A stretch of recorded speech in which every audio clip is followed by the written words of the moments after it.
Hey folks, Brian Lamb here with an update for Focusable. So as of yesterday, we released 0.9.1 of the app and the corresponding web application, which is a big update relative to what we did in December. For those of you that saw our last update, we did a major one in December as well, where we started to incorporate the recharge experience explicitly and separate from the focus application. Recharge being where you can go in, do some activities that relieve your eyes, manage your stress, bring you to calm and get you ready to focus. And then separately click in and start focusing on a specific single task. So that was the first time that we launched a solution that explicitly separated those two things. We got a bunch of things right, and we got a bunch of things that we needed to work on. As we worked with the users, they gave us some feedback on that. One of the biggest issues that we ran into with that release was there was too many clicks and it was too difficult to get into the recharge experience.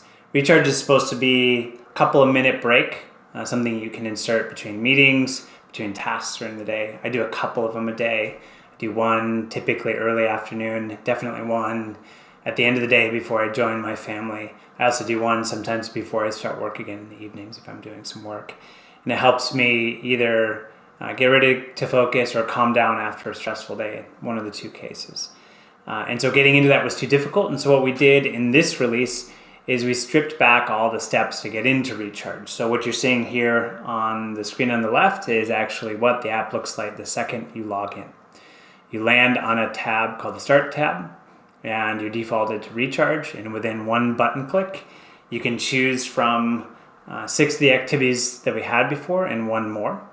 So you can dive right into a box breathing exercise, which is what I use typically in the middle of the day to hold on to some stress and tension. The 4-7-8, which for me is a great end of day activity to calm down. I use the eye relief exercise pretty frequently because I get eye fatigue from too much screen time, and so that helps me reset my eyes through the days. And then I always get a stiff neck through the day, so the neck stretch is a great one for me to get my energy up and to make sure I'm limbering up my neck. You'll notice there's a new activity added. It's called the Do Nothing exercise. It's literally a timer as you start it. I'll just show it to you here.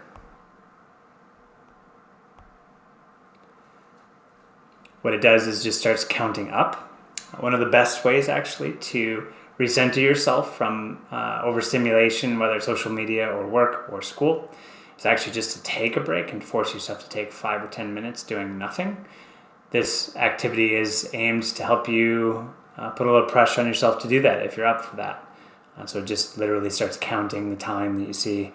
You see the goal timer for recharge starts going up at the top of the screen and accrues towards the 6-minute daily target that we have right now for that. Whenever you're done, you just click the X and you finish. Or those of you that haven't seen, you can just dig in and start doing box breathing exercises, and it'll guide you through the whole thing. So when you're ready to focus, you just click the Focus tab and it takes you in. You can set your timer for how long you want to work on a focus task and get started. Same flow occurs when you're done with that. It'll take you into a recording screen, a tagging screen, and then bring you back to the recharge experience. When you're done with your work, you click Done. And that takes you to your Activity tab, which is a new tab right next to the Start tab.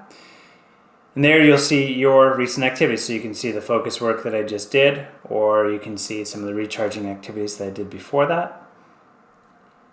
If I wanted to share some of my recent activity at a summary level on social media, I could create a social media card. That's what that brain is in the upper right corner.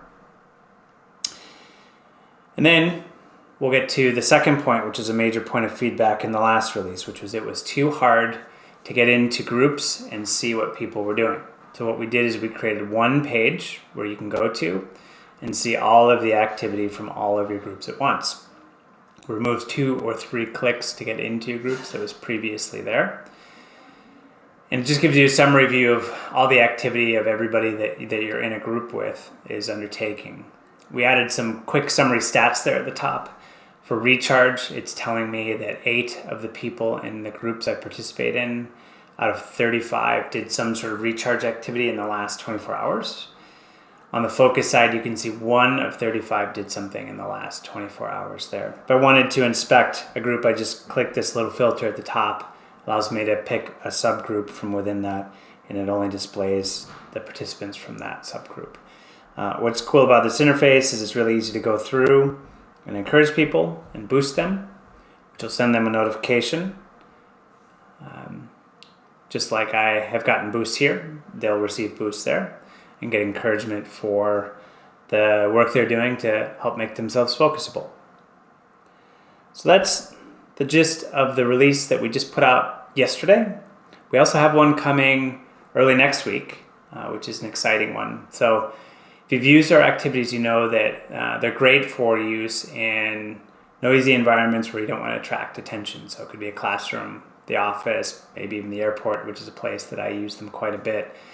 They're silent, so they give you all the directions you need to use this without sound on, which I think is great for those circumstances, but it leaves a lot of other ones where you could have sound on, or maybe when you have headphones in, to have audio-only directions, you don't have to look at the screen.